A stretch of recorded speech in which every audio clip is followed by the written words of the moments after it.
Blog Talk Radio. Yo, Bantam. ¿Cuál onda, Pelencho? ¿Qué es lo que está sonando por ahí? Un par de vainas y que. Acabo de llegar a mi país. Suave, voy a esa vaina. Acabo de llegar a mi país. Uy, ¿y qué es lo que yo escucho por ahí? Rapeadores que están pegados, están sonados. ¿Cómo va a ser? Con puro ritmo baiteado. Acabo de llegar a mi país. Uy, ¿y qué es lo que yo escucho por ahí?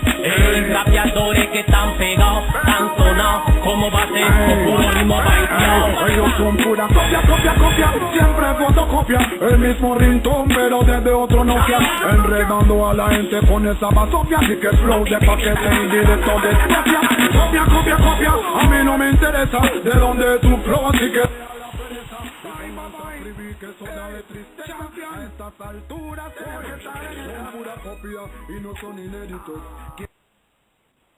All right, welcome to the Jeff Mayweather Radio Show. I'm Alex Iserman, and as always, we're joined by Jeff Mayweather. Jeff, how you doing tonight, sir?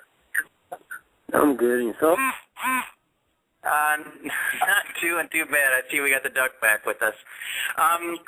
Anyway, we're going to bring on just a minute. We're going to bring Gabe Rosado on, fresh off his victory this past week on NBC Sports and a title eliminator bout against Charles Whittaker. He's going to be joining us in just 1 second. First, Jeff, let's just get copy for one moment. What you got going on? I know you're heading up Florida this weekend, so give us a little update. Derek Gainer making his comeback fight. Last time he wasn't able to make it because there was a potential hurricane threat the last time, so the fight didn't happen. And so now I'm going to try to make the show happen now. All right, so what do you expect from him? How's he been looking? I know you're pretty new to working with him, so what do you expect from him in the ring? For this fight, I really didn't get a chance to work with him too much. It's just that's why I'm going out a little bit earlier than I normally would, because, we got to, I've been down there last time, so, we have good chemistry, and we gel. The fact is that he just wants me in his corner, so that's why he's actually flying me down. All right. Well, we wish you luck with that, but we're going to go ahead and bring on our first guest here. Like I said, he just a lot of buzz getting around this guy right now. Just had a really impressive victory last week over Charles Whittaker. Lots of names being thrown around for his next opponent, so we're going to welcome him right now and see what he's looking to do. Gabe Rosado, welcome to Jeff Mayweather Radio Show.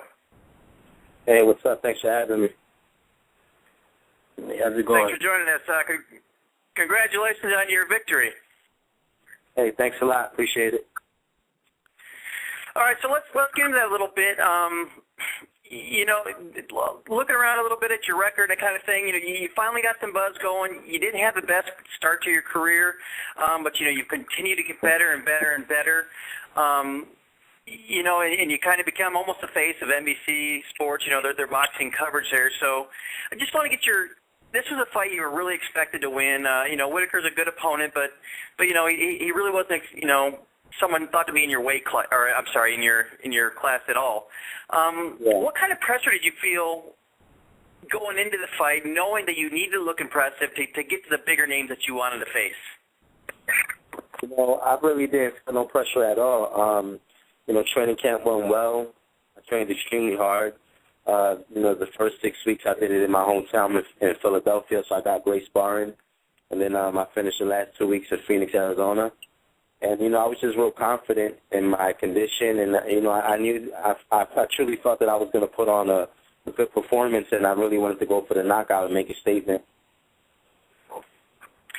Yeah, so you didn't feel any extra pressure, like I said, having someone that you're supposed to outclass. And not only that, but even though you had the buzz started to get around you a little bit, having the slow start, and people were finally giving you credit. But again, if you lost the fight, you get knocked down another peg, and you weren't worried at all that perhaps a bad performance and you wouldn't get the opportunities that now likely are headed your way. No, not at all. I have a totally different mindset. When I step in the ring, I'm confident. I believe in my ability, and I came a long way. I've been through a lot. The early part of my career was tough, But, you know, at this point in my career, it's just a whole different mentality that I have. And when I step in that ring, I'm just totally confident that I'm going to put up a good performance. All right, first I want to welcome Carla J. She's joining us from Houston there. Welcome to the show, Carla. Hey, thanks. How's it going? Not too bad. You're here with Jeff, myself, and, of course, Gabe Rosado. Jeff, I want to ask you something. If you were handling Gabe going into a fight like this, you know, like I just mentioned, you know, a guy that he's supposed to beat, but with a potential of bigger, much bigger and better things on the line afterwards, how do you approach the fight, you know, where a fight that he, you know, you still need him to win, but you need him to do it impressively? Well, I mean, basically, I guess he did what was necessary, and that's basically you got to prepare. You got to prepare for, you know, well, act like you're fighting a beast, no matter what, if you're favored or not. I mean, the guy still has two hands, so he also has a chance to win. So you just got to, you know, bring your A game. You know, bring your A game to the ring, and you know, hopefully on that night, I mean, everything comes together, and you know, you emerge victorious in an impressive way. Now, as a trainer, are you more worried going into fights where your fighter's expected to dominate, or you know, a fight against you know, an equal or maybe even a better opponent? Well, I mean, as a trainer, I mean, you know, basically myself, I just try to prepare my fighter the best way I can for that particular fighter that, you know, that he's facing. I mean, if I got some footage on him, I mean, I come up with a game plan and a strategy to fight him, you know, matter whether he's favored or whether he's not, because at the end of the day, you know, all you can do is prepare a person for the best, you know, for the best effort they can put up in a fight. And hopefully, like I said, on that night, you know, everything just comes together, because sometimes you can have a perfect training camp and still things fall apart on fight night. So, you know, it's a whole lot that goes through it. So, I mean, it's not just a matter of preparing and doing the right things, but, you know, hopefully you do, and like I said, on fight night, everything, you know, shows up, because there's been times, like in fights, where, you know, you have guys that have perfect training camps and everything seems to be on point, and on fight night, you know, their body just isn't functioning right, or, you know, it's one of those things that just happens sometimes. Right. Now, Gabe, let's, you know, you did what you're supposed to do. You got the impressive victory. Names getting thrown around there with some very impressive fighters. You know, the most common thought is that, you know, you'd probably face off against K9 Bunderidge for the IBF title there sometime in the future. Rather, there might be some issues with money, that kind of thing. Is that something you'd like to do, or do you want to take the giant step up and go to the even bigger names than him? And what's next for you? What are you looking to do? No, you know, K9, he's the IBF champ. You know, I would definitely love to fight K9 right away. But, you know, it's all up to K9, you know, where it is that he possibly might fight Berto. So, you know, but, you know, if K9's not next, you know, I definitely would like to fight a top guy at 54, you know, and keep it moving. You know, I'm ready for anyone at 54 right now. So it's not K9. I'd definitely like to fight another big name in the division. All right. So you got some of the other big names up there. Of course, you got Canelo, you got Austin Trout, you got you know, Bunderidge, of course, up there, and then Cotto. So these guys are the thing. I'm wondering is, you know, you're starting to build up, you know, especially with the NBC exposure. You're getting a little bit out there, but are you worried that you're kind of a high risk, low reward thing, and that your name isn't quite up there with theirs yet, and until you can beat those guys, you have to face them first? But are you worried that you know, maybe they don't want to give you the shot because they just don't see you know, like a high reward out of facing you? Yeah, well, you know, I understand that, and you know, I'm just gonna keep doing what I got to do, and whoever they put in front of me, you know, I'm just gonna keep winning. You know, I had you know, my win with Charles Whittaker gave me the mandatory challenge for the IBF, so you know, I will get my world title, you know, shot soon. You know, so but I definitely like to stay busy, and I think once I get that world title shot, you know, then I think my name will definitely grow as far as in the boxing world and with the fans. And then I think, you know, big fights will make sense for certain fighters. Let me ask you a question, Gabe, about your strategy in the fight with Whittaker. I know early on in the early rounds, it just seemed like you were, kind of filling him out and things like that. And during that time in the early rounds, did you find yourself getting frustrated at any point? And the reason why I say that is because it seems that after the fourth round, you just became a totally different animal. Were you filling him out and just, waiting for the opportunity to just, basically dominate in the fifth round? Yeah, it's 12 rounds, so it's a long fight. So I never really try to rush things. I kind of like to be patient. I kind of want to see where his shots are coming from. His best punch was the right hand, so I kind of wanted to time that right hand. And, it was just warming up, filling him out in the beginning part of the fight. And then come, like, the middle rounds is when I usually pick it up, and I get stronger as the rounds go. So I was definitely filling him out in the early rounds. Talk to me about, the adrenaline. Talk to me about after the first knockdown in the fifth. What was your thought process after that? Yeah, well, he was throwing a lazy jab.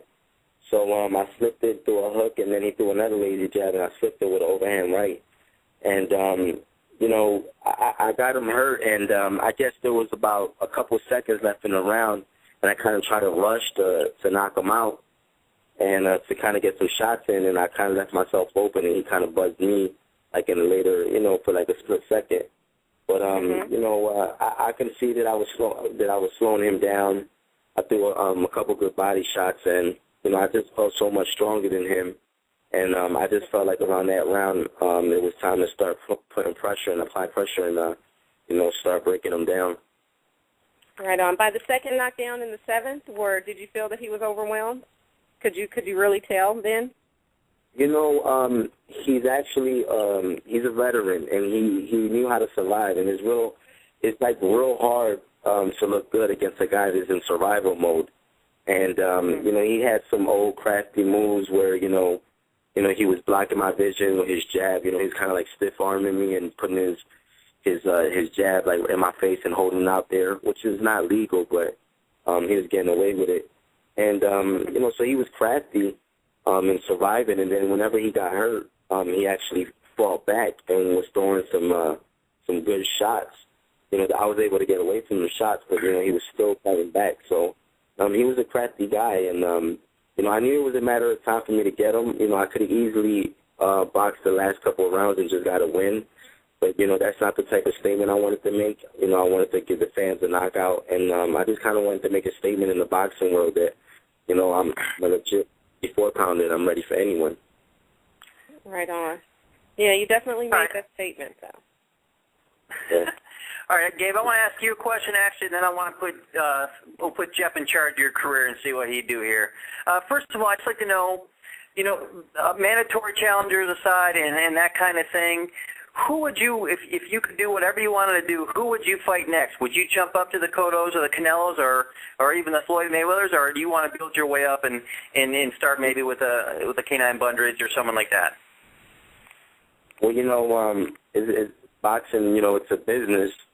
So, for me to call out a Floyd Mayweather, it doesn't even make sense right now because, he's on a whole other level. Mayweather's the face of boxing, and I'm still making a name for myself. So, I still, there's a lot I have to do, to be calling out a Mayweather, He's pound for pound the best in boxing. But, a little step below, are you ready for the Cottos and the Canelos of the world yet? Yeah, I would love to fight Canelo, and I would love to fight the winner out of Cotto and Trout.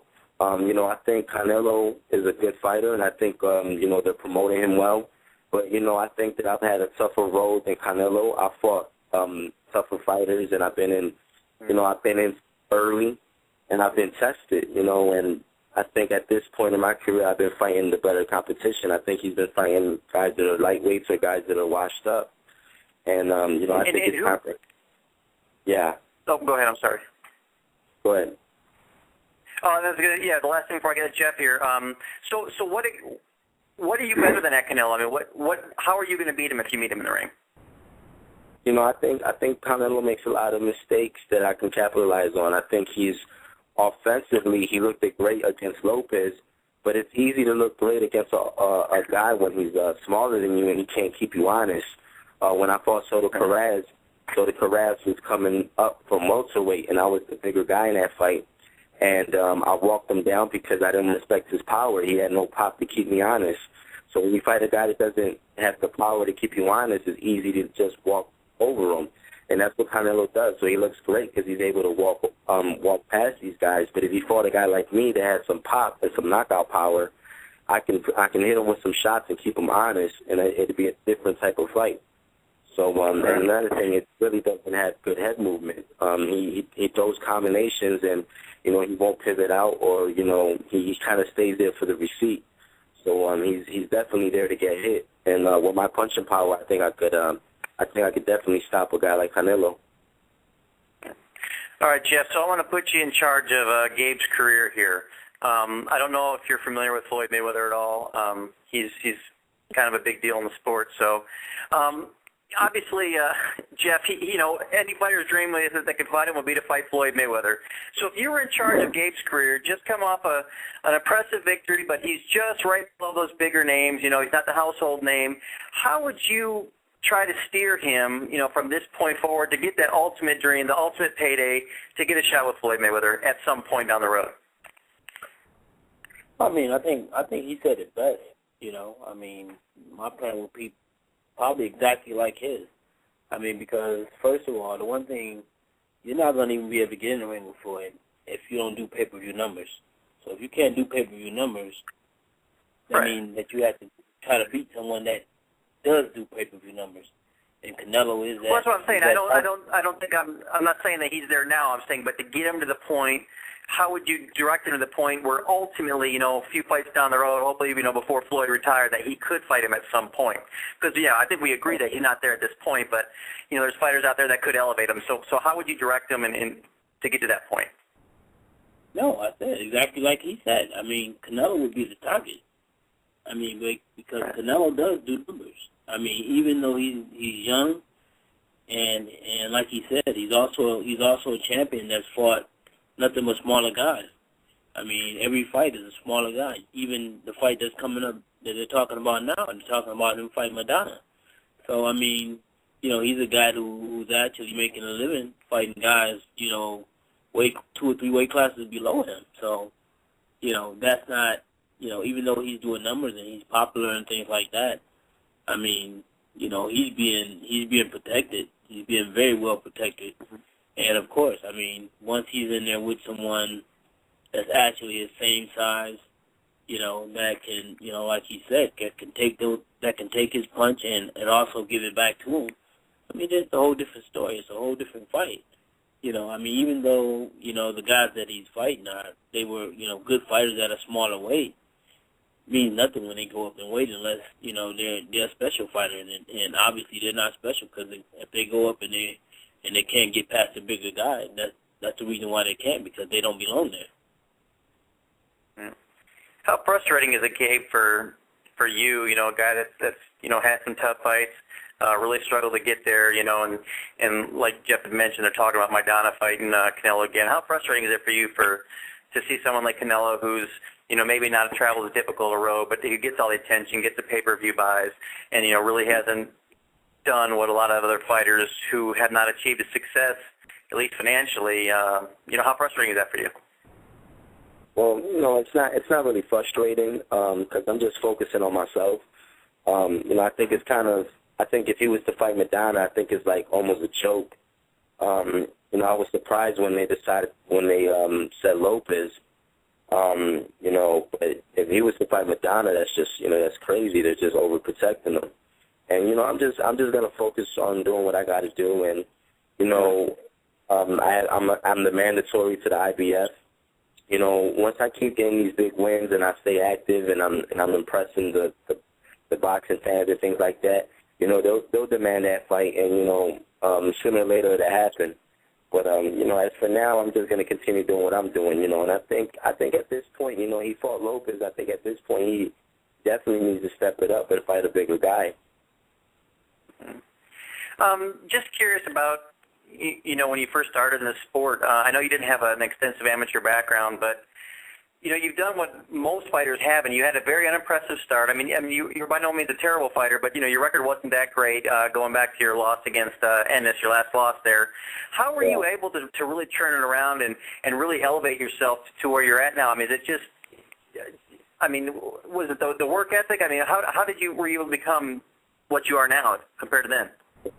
Well, I think boxing is all mental, and I was just able to, mentally really put myself into the sport. I rededicated myself, I refocused. I kind of put bad habits behind me, things like that, and I just totally disciplined myself to the sport 100%. And now that I'm just into this 100%, I'm confident now. I work on my craft. I study films. I do my homework, and I have an old school trainer. So the type of boxing that I'm learning is old school boxing. My trainer Billy Briscoe from Philadelphia. We study films on Ray Robinson, Joe Louis. So we work on our craft, the old school craft. And it's kind of a lost art in boxing right now. And I've been displaying those type of skills in my last wins. Catching punches and countering and slipping and jabbing and things like that. So I think I'm just a complete different fighter than what I was in the past. Jeff, how important is it for your fighters? The mental part of the game there. Like Gabe was saying, he have the mindset for it. I mean, how important is that to the overall success? Well, don't get me wrong. Sometimes you can win a fight. If your mental game is, don't get me wrong. A lot of times, on the highest level, you have guys like Mike Tyson was a master at, getting inside a guy's head, by mentally staring him down, things like that, and then once you get that person and they're out of character, all of a sudden mentally you're already inside their head. Floyd did it to Cotto. Cotto was always cool and calm and collected and so on and so forth. And then Floyd finally got in his face and then pissed him off. And then everybody seen a different side of Cotto because he couldn't keep his cool. And that just, and that's mentally Floyd getting inside of his head.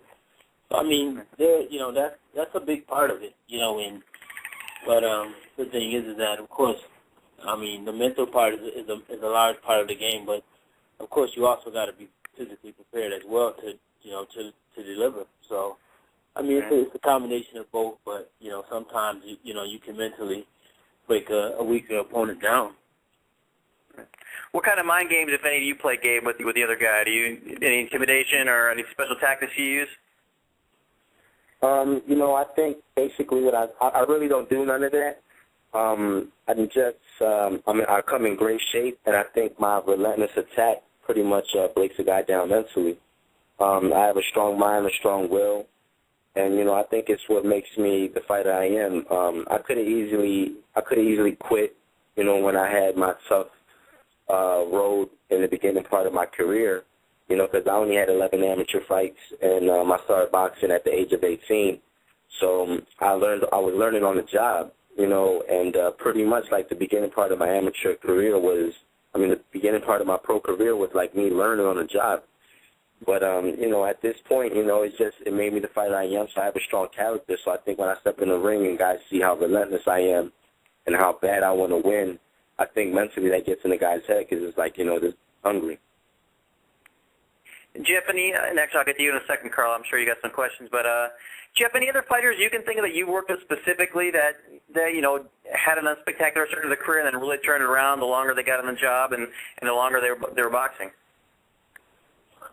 No, not on a professional level. Kevin Newman is, basically on an amateur level. He was a kid who started out, horrible, and now, he's a very solid amateur, and I think he's even ranked in the top 10 in amateurs, or at least the top 15. But I know that, with him though, it was a condition that we didn't know. It was called athletic allergy or something like that.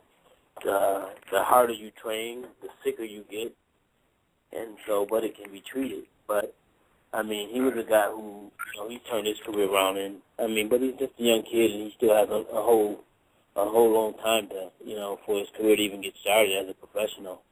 But he was one kid that, did turn his career around. But me as a pro, I never had anyone that, that actually was fortunate enough to turn a career around. Especially to get to the level, where Gabe's at right now. Well, yeah, it's not to say that Gabe was horrible by any means. He had a good record. He was very impressive, but he wasn't at that, obviously at the championship level that he is at now. Anyways, Carla, go ahead. I'm sure you had something. You know what? That was basically, the lines that I wanted to go along is, his training camp. What's different now, other than we hear that you rededicated yourself, but what's different now than it was back then? Because, now we see a lot of the photos, we see a lot of exposure with you during training camp, and it looks like you are just relentless, like going hard. What is it that's driving you that's different? What are they doing different with you than they did in the past? Well, I think now is I'm fortunate to train 24/7. I didn't have that career where things were handed to me. My whole boxing career, I had to hold a job down. From working construction and having really tough jobs to survive. And now I'm blessed with getting good fights and getting paid better money and being taken care of. And now I can just train 24/7 and I don't have to worry about working because holding on a job and training for a fight is extremely hard. When I fought Angulo, my daughter was just born, and I was working construction from 4:30 in the morning till about 4 in the afternoon.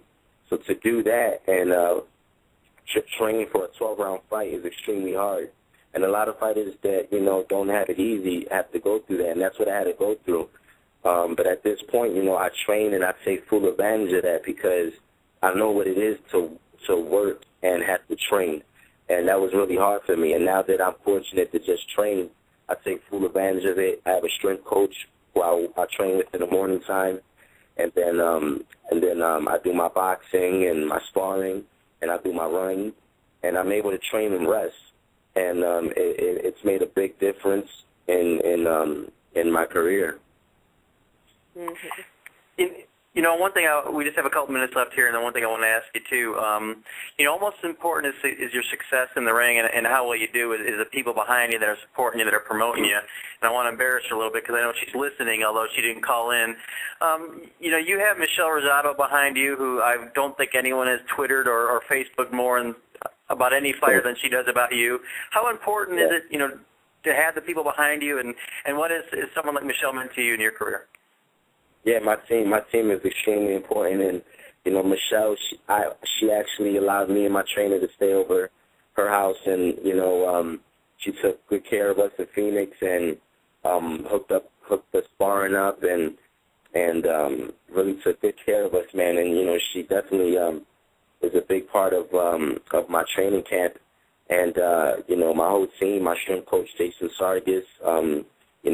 He definitely has made me stronger and faster as a fighter. And my trainer, Billy Briscoe, man, this guy's like family. Me and Billy Briscoe, we stay up literally till about 3, 4 in the morning studying films. And Michelle will tell you, Michelle, she go to bed and me and Bill are like in the living room watching Mike McCullough, the Body Snatcher, and James Toney, and, watching Floyd Mayweather and Bernard Hopkins. And, we study film since 4 in the morning. So my team is extremely important, man. And I have a strong team, and they all believe in me, and it's a beautiful thing to have. Yeah, that's the thing I think people don't realize, that no matter how good you are, if you don't have the right people behind you, you can only get so far. Exactly. Anyway, we're about out of time here. It was great having you. First of all, I want to, Carla, folks can follow you where? On Twitter. It's The Real Carla J on Twitter. All right, so check her out there. And, of course, Jeff is at Jeff Mayweather 1 on Twitter, and then ProBoxingInsider.com. Gabe, thanks so much. It was congratulations again, your victory. We're really looking forward to seeing what's next for you. whether it be against Kenan Bundridge or you get in there against Canelo or Austin Trout or whoever it might be. Just looking forward to it, and love to get you back anytime soon. Thanks a lot. Thanks for having me, guys. And before, where can they follow you at? Yeah, they can follow me on Twitter at Gabe Rosado. All right, we look forward to it. And Jeff, have a good time. Good luck on your fight down there in Florida. All right, thanks. All right, we'll talk to you all later. Thanks. All right, bye-bye. ¿Qué es lo que está sonando por ahí? Pardo, vaina y que. Acabo de llegar a mi país. Suave, oye esa vaina. Acabo de llegar a mi país. Uy, ¿y qué es lo que yo escucho por ahí? Rapeadores que